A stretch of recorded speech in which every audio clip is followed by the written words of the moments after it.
مونږ ته روښانه سباون ښودلی، ملا صاحب راته ژوندون ښودلی، خو د ملا چرته کې ښه نه وایو، ورپسې چرته مونږ درانه نه وایو. که دا مولیان په دنیا نوی پیدا، دا عالمان په دنیا نوی پیدا، پیغمبران په دنیا نوی پیدا، نیک انسانان په دنیا نوی پیدا، مونږ ته به چا ویل چې الله شته دی؟ په هر غلط کار کې ګناه شته دی. نن چې بچی الله مني، د دغه خلکو برکت دی وروره.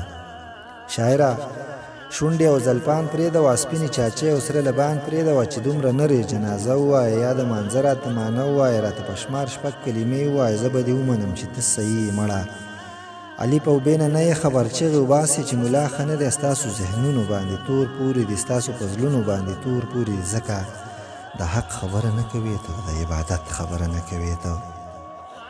خو بس لګیا یې په تاسه ستایې ته، پکې خودکشه د ماکه ستایې ته. الله دې خوار کړي ملایان وستایه، دغه زمونږ عالمان وستایه، خپلو تور سرو له حیا وغواړه. شاعره ته ورله دعا وغواړه، د جنکو صفت چې نور ونه کړې، د ښاپېرو صفت چې نور ونه کړې. هره تور سرې لکه خور وګڼه، هم هره مشره لکه مور وګڼه. دنیا دوه ډلې ده، د ښې ډلې څوک ښه نه وایي چې په غلطه دي، نو ټول ورباندې فخر کوي. په دې خبرو باندې ځان مشهور نه غواړم، مشهور یو ذات دی چې نوم یې پاک الله یادېږي مړه.